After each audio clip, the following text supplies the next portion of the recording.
آیا شما از زردی دندان خود و سیاهی دندان خود شرم دارید؟ غمگین نباشید. طبابت این دندان های خنک گرفته و این چونین سفید کردن دندان ها، این چونین راست کردن دندان های کج شده، دکتر دندان در فدراسیای روسیه شهر مسکو در رقم های روی اکران بوده در تماس باشید. لا إله إلا الله وحده لا شريك له ونشهد أن محمدا عبده ورسوله أما بعد السلام عليكم ورحمة الله وبركاته. خدا را شکرگزاریم، سپاسگزار هستیم که ما و شما امتهای محمد صلی الله علیه و سلم هستیم. پیامبری که خدای تعالی اون حضرت کائنات را آفریده است. پیامبری که درجه و منزلت چه به حد بلند کرده است که اگر چنده از روی حساب تاریخی از همه آخر خوب عرصه هستی گذاشتیم، فردا روز قیامت خداوند بزرگ امتیاز برای امتهای محمد صلی الله علیه و سلم بوده است. پیش از دیگر امتها داخل جنت میشوند. مگر این نعمتی کم است؟ حضرت مولوی روم قصه میکند. آن غزان ترک خونریز آمدند. بحر یغما بر یک ده در شدند. همین قوم قبیله ترک اوغوز و همین سلجوقی و این قبیله کی که آخرالامر عثمانی شدند، اینو در ابتدا همین کار و کسبه شد، غارتگری و دزدی و راهزنی بود. ایو به شرافت اسلام به این درجه و منزلت رسیدند. میرفتند در قشلاق‌ها هجوم میکردند، مال مردم را غارت میکردند، مردم را از دم شمشیر میگذراندند، کودک زنک‌ها را میگرفتند اسیر غلام میکردند میبردند.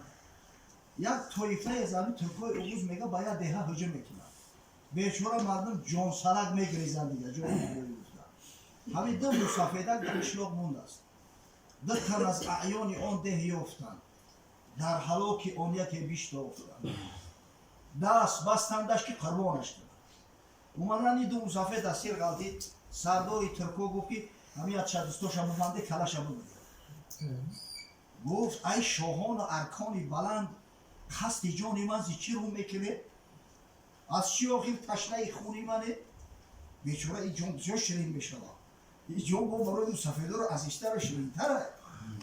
حضرت میگه یحرم ابن آدم و یشیب من حسلتان. فرزند آدم آسته پیر میشود، فرتوت میشود، اعضاش کن میشوند، میگه همین دو حسیاتش همون که جوان و تر تازه میمونند. الحرص علی العمر و الحرص علی المال. یکیش همین حریصی به حیات.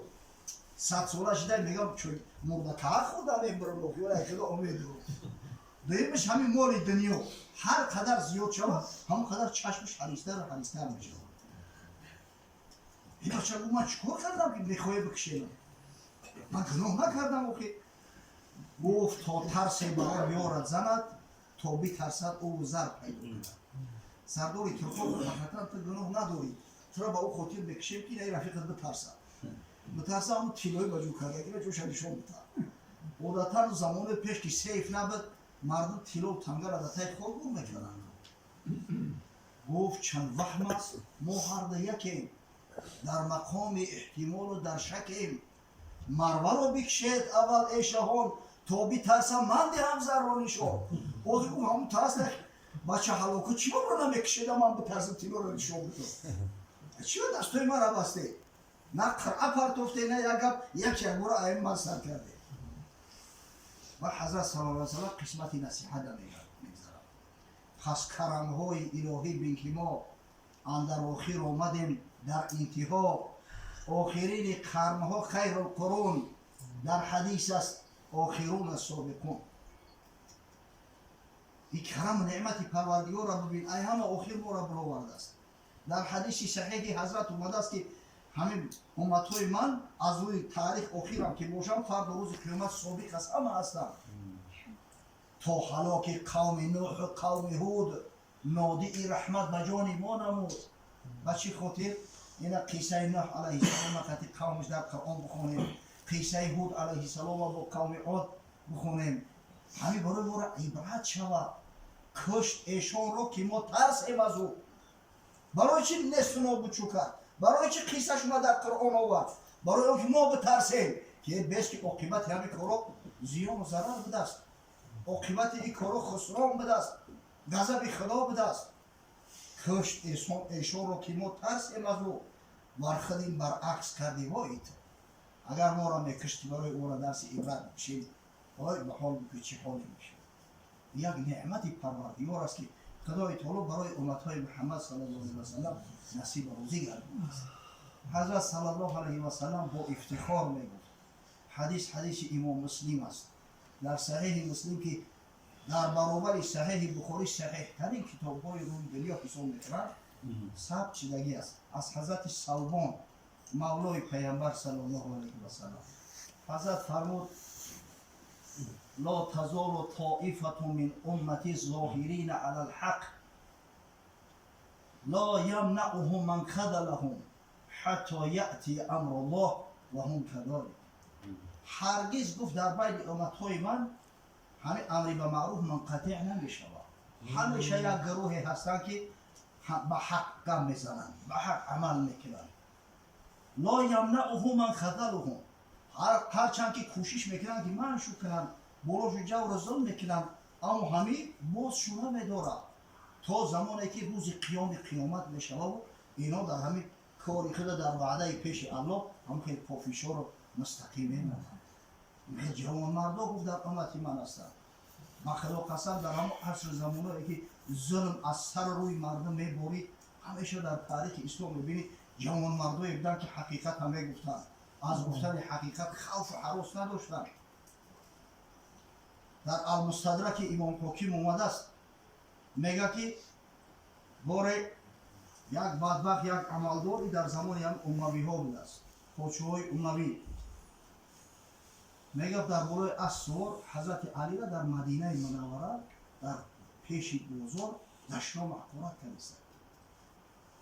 مردم بیچاره اکثری مردم خیلی رمه گوسفند که جرأت ندارن گپ زنن. حضرت علی را خلیفه راشد داماد پیغمبر را دشنا محقورت کنیست. این مردم گردناشو کجا نگه دارن. هم وقت میگه سعد ابن ابی وقاص رضی الله تعالی عنه تیوشی. حضرت سعد صحابی پیامبر صلی الله علیه و سلم است، پرورده مکتب محمدیه. مسافر چی در بود میگه؟ خیست اومد گفت چیگه پس چی مردم جمع شدی؟ گفتن این مرد علی ابن ابی طالب دشمن بودست. میگه همون که با غیرت اومد از مهار از رجامی اسبش کردید. گفت یا هادا حالا ما تشتم علی ابن ابی طالب.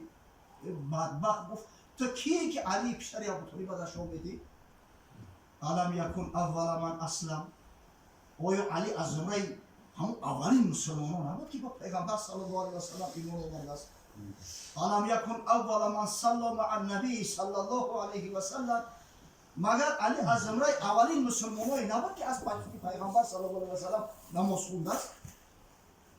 علم یکن اعلم الناس. مگر علی از عالم‌ترین صحابه پیغمبر نبود؟ علم یکن ازهد الناس.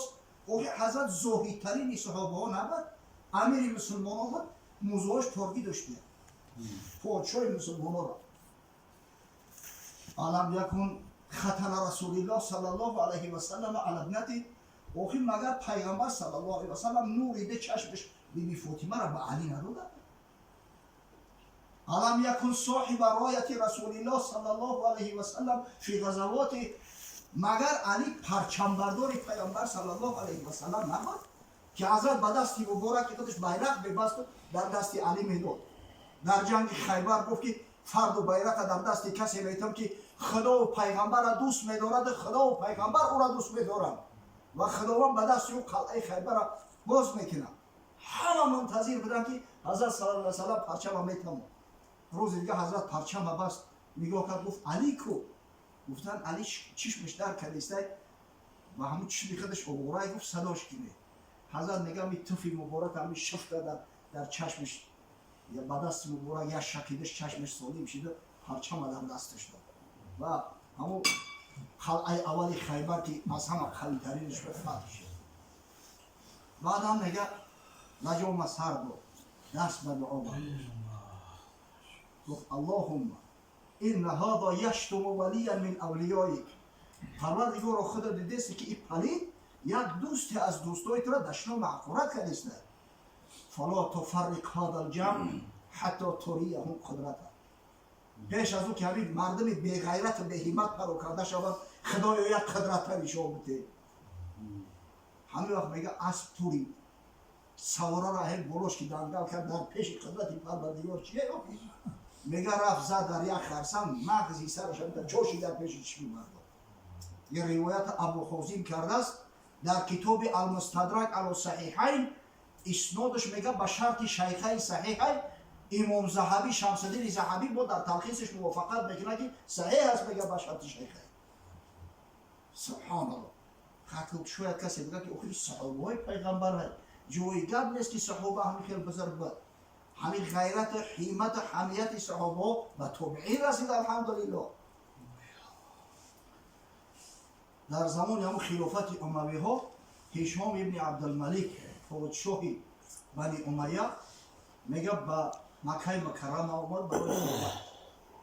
بعد امر کرد گفت یگان صحابی را بیاید 4 تا صحبت کنه از زمان پیغمبر از حدیث های رسول الله صلی الله علیه و سلم.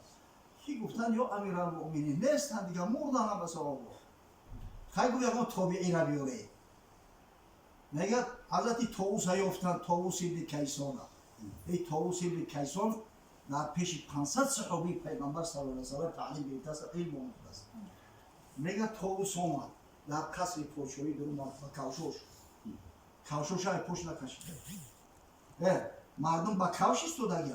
این حضرت اومد کوشش هم رو پویلی چه کرد اومد همین تا رو برای پادشاه هم تشیش گفت السلام علیک یا هشام کیف حالک یا هشام.